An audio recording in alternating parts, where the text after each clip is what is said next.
set up so I can pack Parkinson's along with me if I have to. You've not squandered any of your capacity. But at some point, Parkinson's going to make the call for you. Michael J. Fox has been that icon who truly embodies fame and influence. From his early unknown days in Hollywood to playing some of the most unforgettable roles, Fox has been a mix of courage, humor, and dignity. Now living with Parkinson's disease and 64, Fox recently revealed who he doesn't want at his funeral. This is strange because nobody ever plans for their funeral when they're alive. Who does Fox not want at his funeral, and why? Join us in this video as we explore the interesting life and choices of Michael J. Fox. Who Michael J. Fox doesn't want at his funeral. Lately, in interviews about his life and work with Parkinson's, Fox has been more open about death and what he wants for his funeral. To some, it might sound crazy, but for someone who has lived with a progressive disease for more than 3 decades, planning for the end is logical, not depressing. Fox has always had a dark sense of humor, the kind that helps people cope with difficult situations. And true to form, he approaches the topic of his own funeral with jokes and irreverent observations. He's spoken, in his characteristic witty way, about who he would want there, and, more entertainingly, who he'd prefer stayed home. One name that has reportedly come up in these joking conversations is Johnny Depp. Fox has made it clear he holds no personal ill will toward Depp, but he's joked that Depp's unpredictable nature, his eccentric behavior, his distinctive fashion, and his flair for drama might turn a calm, dignified goodbye into a full-blown spectacle. Sometimes unintentionally, sometimes just by being Johnny Depp. Fox, imagining his funeral, has jokingly said that Depp might show up in full Jack Sparrow costume, bring a guitar, start performing, or somehow make the event all about himself instead of saying goodbye to Fox. It's said with affection and humor, the kind of teasing old friends do, but there's a kernel of truth in it. Fox wants his funeral to be low-key, intimate, and free of drama. He doesn't want it to turn into a Hollywood production or a media circus. He wants simplicity. George Clooney is another name Fox has jokingly mentioned. For all his charm and talent, Clooney naturally draws attention wherever he goes. Smooth, suave, and magnetic, he's a compelling presence. Qualities that make him a great actor, but also the kind that could shift the mood of a funeral away from the quiet reflection Fox desires. Fox has joked that if Clooney were there, every woman in the room would be looking at him instead of thinking about Fox. The cameras would focus on Clooney. Conversations afterward would be about Clooney. In short, it would become the funeral George Clooney attended, rather than Michael J. Fox's funeral. Of course, there's no malice in these jokes. Fox and Clooney have crossed paths many times over the years and share mutual respect. But Fox's point, delivered with humor, is clear. He wants his farewell to be about genuine emotion, reflection, and the people he loves, not about appearances, attention, or spectacle. When he speaks seriously about his death, putting the jokes aside, what comes through is a desire for peace and simplicity. Fox has spent his entire adult life in the public eye, navigating the demands of fame, media scrutiny, and the expectations of fans. His wish is for a quiet, meaningful goodbye, a chance for those closest to him to reflect, remember, and celebrate his life without distraction. For his final goodbye, Fox wants something different. "I'd like to just not wake up one day," he said. "That would be really cool. No drama, no long, painful decline, no drawn-out farewell. Just a quiet exit, preferably in his sleep, with his family close by." He doesn't want a massive Hollywood funeral with hundreds of people, paparazzi lined up outside, and everyone performing their grief for the cameras. He wants the opposite. something small, intimate, just close family and true friends, the people who knew him beyond the fame, who loved him for who he really was. Does this sudden choice of who needs to be at his funeral or not reveal anything deeper? How does Michael J. Fox really want his funeral to be like, and why? Keep watching to find out. How Michael J. Fox wants his funeral. Fox has also joked that he doesn't want people attending his funeral out of obligation. He doesn't want industry insiders showing up because they think they should, because it would look bad not to, or because they want to be seen there. He wants people who genuinely care, people who will genuinely miss him. That perspective makes sense. Fox has spent more than 4 decades in an industry where appearances often matter more than reality, where people are warm to your face but forget you the moment you're no longer useful. He knows the difference between real friends and Hollywood friends, and when it comes to his funeral, he wants only the real ones. While he's joked about who he'd rather not have there, Fox has been very clear about who he does want by his side. At the top of that list is his wife, Tracy Pollan. They've been married since 1988, and she's been his rock through everything: the diagnosis, the struggles, the darkest moments, and the hard-won recoveries.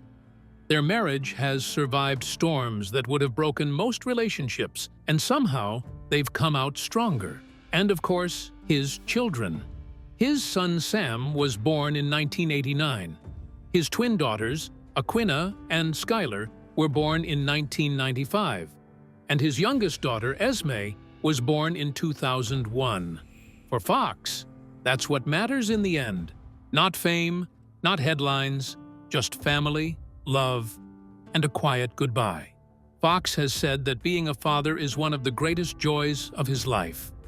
Watching his children grow up has given him purpose and motivation to keep fighting. For his funeral, he wants the small circle of friends who have stood by him over the years, the ones who call just to check in, who visit without cameras or fanfare, who see him as Michael the person rather than Michael J. Fox, the celebrity. He wants the people from his foundation too, the ones who have worked alongside him in the fight against Parkinson's, who share his passion for finding a cure and helping others living with the disease. Above all, he wants it to be peaceful. No wailing, no over-the-top eulogies, no performative grief. Just a quiet acknowledgement of a life well lived, battles fought, and finally, a chance to rest. As Michael J. Fox enters what he calls the back nine of his life, he continues to inspire. He's working on a new documentary about his life and the work of his foundation. He makes occasional public appearances, though less frequently than before. He continues to advocate for research and funding, and when he thinks about his funeral or about his death, it's not with fear, it's with a kind of practical acceptance. After 33 years of living with Parkinson's, death is no longer an enemy. It's simply the final chapter of a long journey, one he has traveled with more courage than most of us could ever hope to summon. Why does Michael J. Fox spark so much attention? Beyond the big screens, who really is Michael J. Fox? Keep watching to find out. Before the silver screen and Parkinson's, Michael J. Fox. For more than 40 years, Michael J. Fox has been making people laugh, cry, and feel something real. Yes. Excuse me. From the moment he burst onto TV screens as Alex P. Keaton on Family Ties, it was clear he was different. He wasn't just another handsome face in Hollywood. He had perfect timing, effortless charm, and that rare ability to make you feel like you knew him personally, like he could be your friend, your brother, or that one guy from school everyone genuinely liked. Fox was born on June 9, 1961, in Edmonton, Alberta, Canada. His path to stardom was anything but glamorous. He came from a military family, and because his father was a career soldier, the family moved constantly. One town after another, new schools, new faces. Michael was always the new kid, never staying anywhere long enough to put down real roots. Maybe that's what shaped him. When you grow up on the outside, you learn quickly how to connect with people. At just 15 years old, Fox made a decision that would change his life forever. He dropped out of high school to chase an acting career. Let that sink in. 15. He was so confident in his dream that he was willing to risk everything for it. His parents thought he was out of his mind, and yet he knew exactly what he was doing. Naturally, no parent wants to hear that their teenager is dropping out of school to chase a dream that has no job security. But Fox went anyway. He packed up what little he had and moved to Los Angeles with almost no money, surviving on boxed macaroni and pure optimism. He was so broke he couldn't even afford furniture. He slept on a mattress on the floor and used a phone book as a pillow. He took whatever work he could get, small parts, guest roles, anything. For years, it was the same exhausting cycle.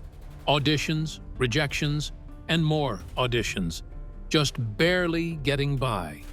Then, in 1982, Family Ties came along, and everything changed almost overnight. The show turned Michael J. Fox into a household name. But Back to the Future is what made him immortal. Here's the wild part. He almost never got the role. The producers originally cast Eric Stoltz as Marty McFly, and even filmed for several weeks. Eventually, they realized it wasn't working. Stoltz was let go, and Fox got the call, while he was already starring on Family Ties. What followed was pure chaos. Fox filmed Family Ties during the day, then rushed straight to the Back to the Future set to work through the night. He was surviving on 2 or 3 hours of sleep, fueled by adrenaline, youth, and the gut feeling that he was part of something special. What happened next? Where did this determination to build something big land him? Keep watching to find out. From stardom to Parkinson. When Back to the Future hit theaters in 1985, it exploded. It became the highest-grossing film of the year. In that moment, Michael J. Fox stopped being just a TV star. He became a movie star. A real one. The kind who could open a film in his name alone. Suddenly, he was everywhere. Magazine covers, talk shows, and award ceremonies. He was dating actress Nancy McKeon from The Facts of Life. Young, talented, wildly successful, and seemingly unstoppable. This was the mid-1980s, and if you were a teenager back then, girl or boy, there's a good chance Michael J. Fox's poster was hanging on your bedroom wall. Teen Wolf hit theaters the same summer as Back to the Future, meaning Fox had 2 massive movies playing at the same time. That kind of success is almost unheard of. He kept the momentum going with The Secret of My Success, Light of Day, and Bright Lights, Big City. Not every film was a blockbuster, but it didn't matter. Fox was on a hot streak, and Hollywood couldn't get enough of him. The Back to the Future sequels in 1989 and 1990 sealed the deal. By then, he had proven he could do it all. Comedy, drama, romance, sci-fi. He was versatile, dependable, and audiences adored him. Studios trusted him. Directors loved working with him. On the surface, he had everything. But life doesn't care about timing or plans. It doesn't matter how famous, successful, or loved you are. Bad things can happen to anyone, at any moment. In 1991, Michael J. Fox was just 29 years old. He was married to Tracy Pollan, whom he'd met on the set of Family Ties and married in 1988. They had recently welcomed their first child, a son named Sam. His career was soaring.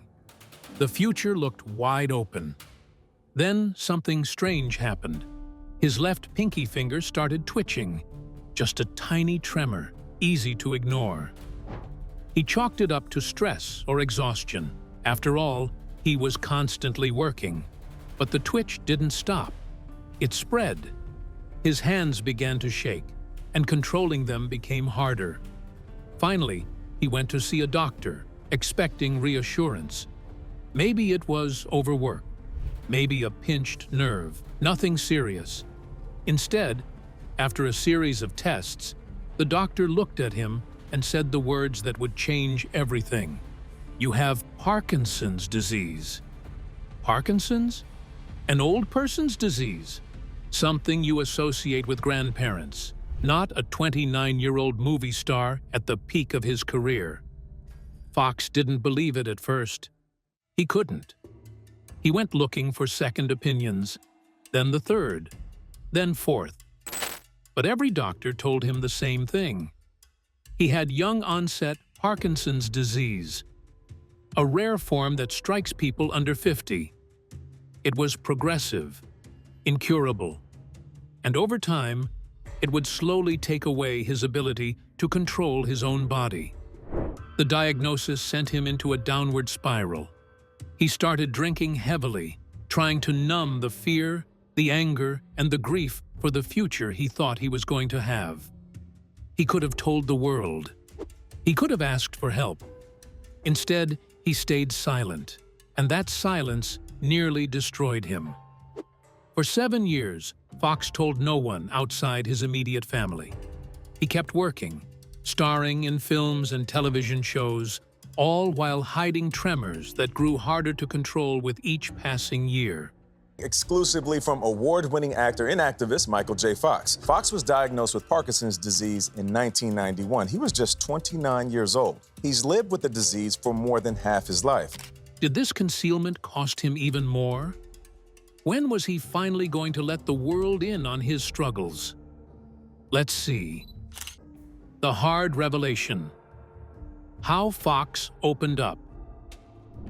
He became an expert at concealment. If his hand shook, he slipped it into his pocket or grabbed onto something.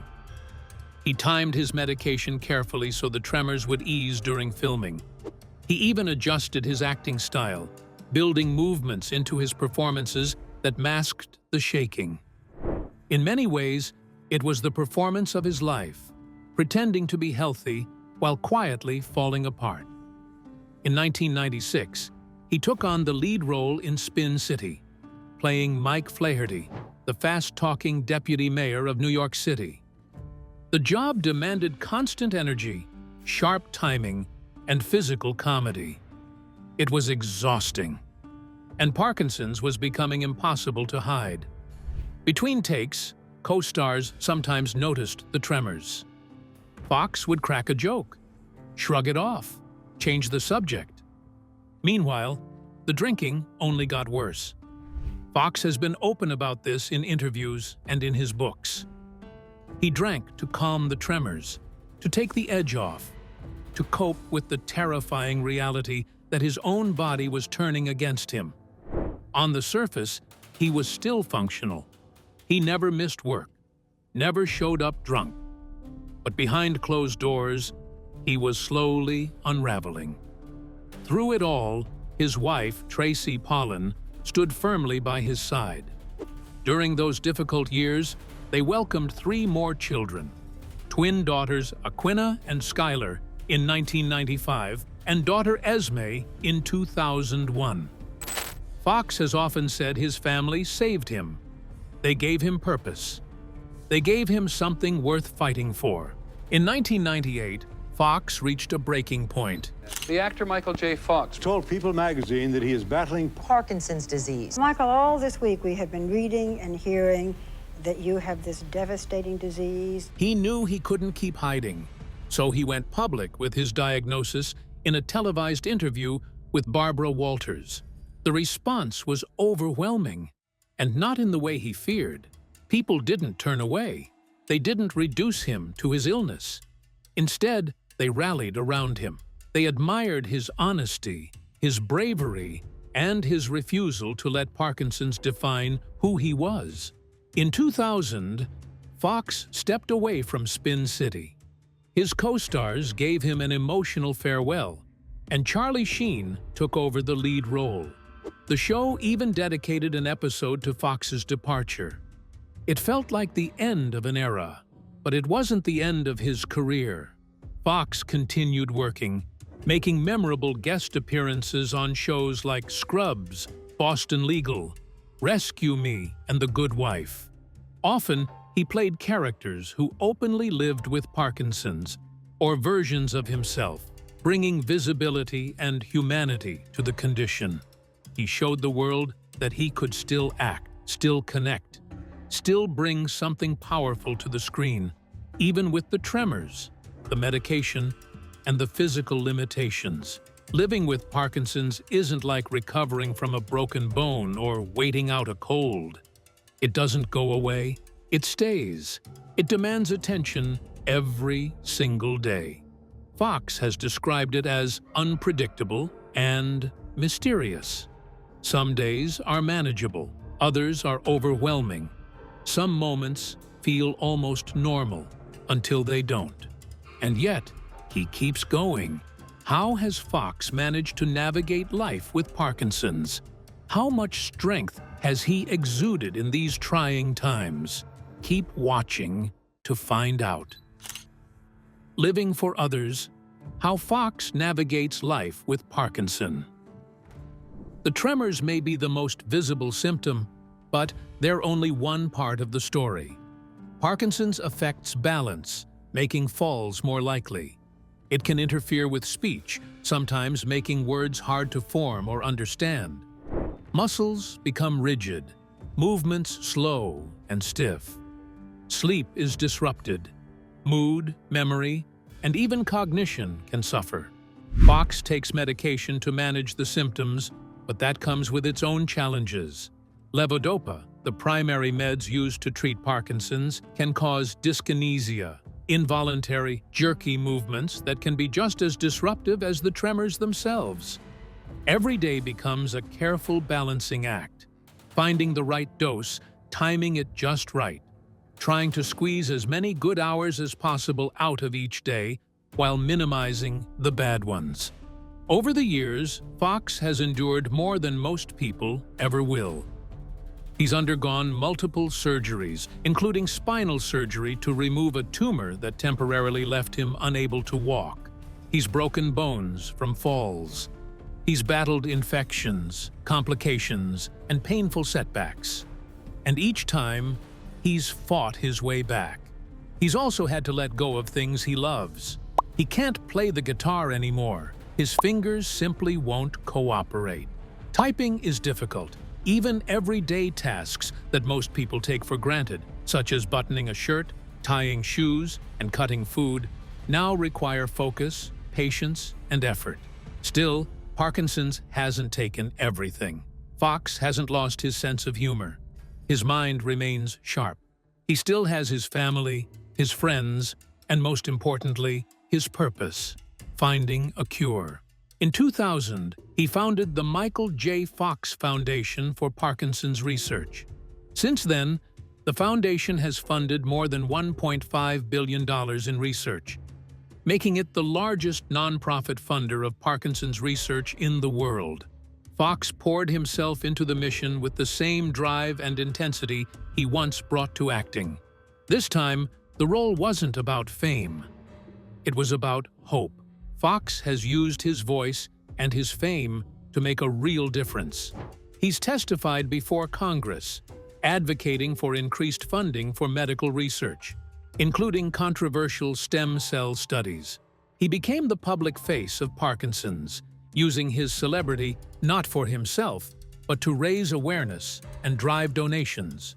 The Michael J. Fox Foundation has funded research on everything from the genetic causes of Parkinson's to potential treatments, as well as programs aimed at improving the quality of life for people living with the disease. And Fox isn't just a figurehead. He's deeply involved, asking tough questions, understanding the science, and pushing for meaningful results. He's also shared his experience through books: Lucky Man, a memoir, Always Looking Up, The Adventures of an Incurable Optimist. A funny thing happened on the way to the future, and no time like the future. Honest, funny, and at times heartbreaking, these books give readers a window into what it's like to live with a chronic illness while striving to maintain hope and humor. Through it all, Fox has nurtured lasting friendships in Hollywood.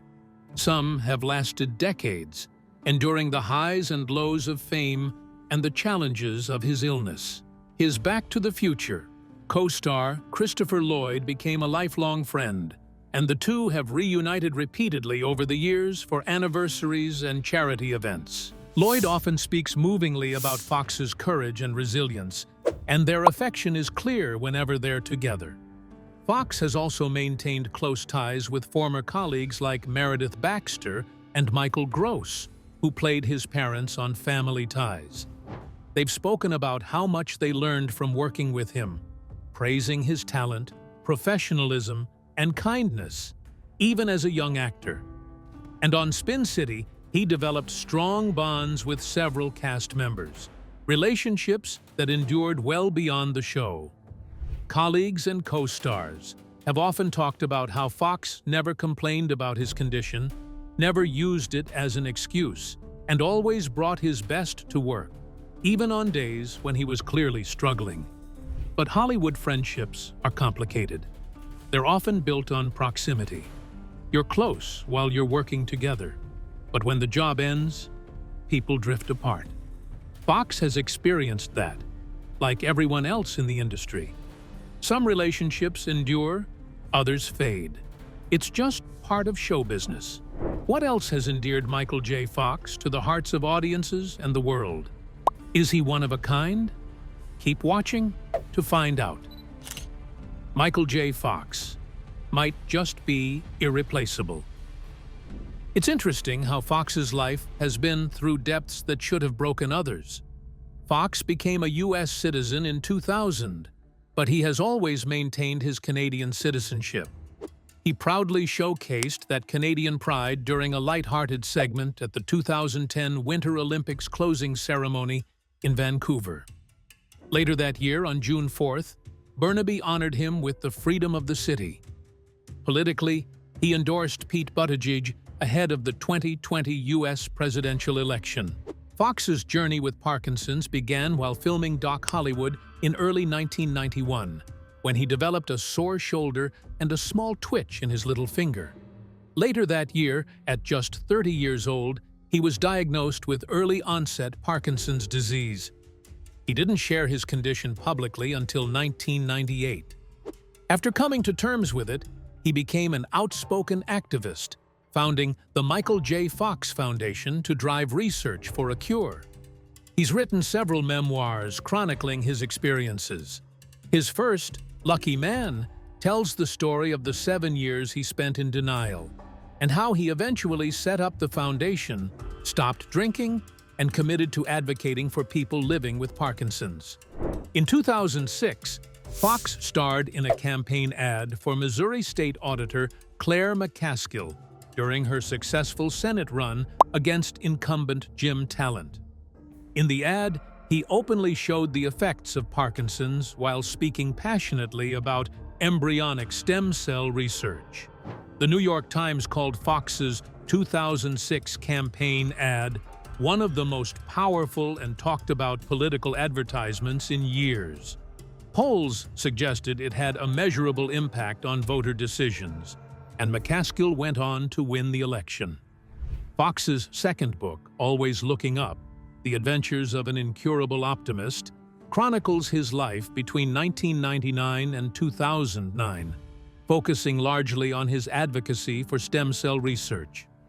On March 31, 2009, he appeared on The Oprah Winfrey Show with Dr. Mehmet Oz to discuss his condition, his book, his family, and his primetime special, Michael J. Fox, Adventures of an Incurable Optimist, which aired on May 7, 2009.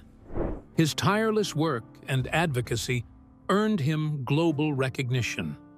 In 2007, Time magazine named him one of the 100 people whose power, talent, or moral example is transforming the world. Appreciate it. Thank you. It's an honor to be here and truly humbling to accept this recognition. I just want to thank Gal Willie and Ryan. They're great friends of mine. They clearly had important relationships with their fathers, who both had Parkinson's. On March 5th, 2010, he received an honorary doctorate in medicine from the Karolinska Institute in Sweden for his contributions to Parkinson's research. He also received an honorary Doctor of Laws from the University of British Columbia. In 2010, he released his third book, A Funny Thing Happened on the Way to the Future: Twists and Turns and Lessons Learned.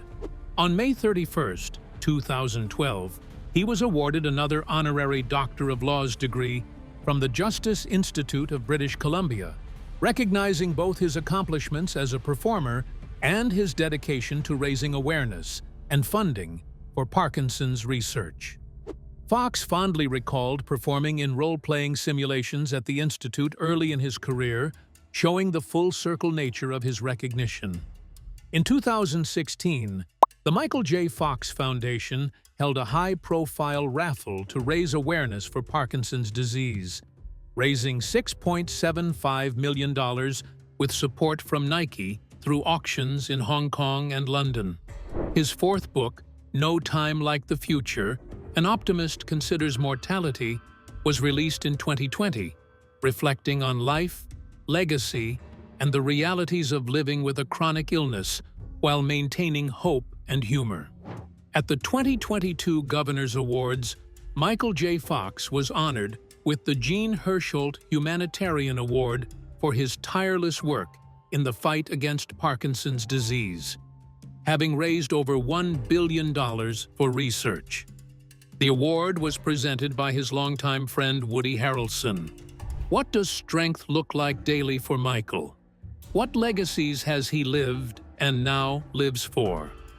Let's see. Just 64. Michael J. Fox's legacy of bravery and strength. In a 2023 interview with Jane Pauley on CBS Sunday Morning, Fox candidly admitted, "I'm not gonna lie, it's getting harder. Every day, it's tougher." He spoke about the physical toll of the disease, including spinal surgery for a benign tumor and broken bones from several falls. What is Fox's influence extends far beyond acting. He was named in Time magazine's 2024 list of influential people in health. Over his career, he has won 5 Emmy Awards, 4 Golden Globes, 2 Screen Actors Guild Awards, and a Grammy. He was appointed an Officer of the Order of Canada in 2010 and has been recognized on both Canada's Walk of Fame in 2000 and the Hollywood Walk of Fame in 2002. His humanitarian work earned him the Jean Hersholt Humanitarian Award from the Academy of Motion Picture Arts and Sciences in 2022. Throughout his career, he has earned numerous notable honors. In 2000, he earned the Family Television Awards for acting and got an induction into Canada's Walk of Fame, Toronto. In 2002, he became a Hollywood Walk of Fame star, the 2,209th. In 2005, he won the Golden Plate Award from the American Academy of Achievement. In 2010, he again became an Officer of the Order of Canada, received the National Association of Broadcasters Distinguished Service Award, and earned an honorary doctorate from Karolinska Institute. In 2011, Fox received a Golden Camera Award for Lifetime Achievement International. In 2013, he bagged the coveted Golden Apple Award from the Casting Society of America. In 2021, he bagged a Doctor of Fine Arts, honoris causa, Simon Fraser University. And in 2025, he was given the Presidential Medal of Freedom, awarded by President Joe Biden. Michael J. Fox's legacy is as remarkable for his achievements on screen as it is for his courage, advocacy, and dedication to improving the lives of people living with Parkinson's disease. As he continues to brave every day as a Parkinson warrior, we hope his life inspires even more people. What do you think about Michael J. Fox's life, bravery, and journey? Let us know in the comments section below. Thank you for watching this video. We hope you appreciate Michael's journey even more now. Don't forget to like and subscribe. Click the next video shown on your screen to catch up on more interesting celebrity stories. See you there.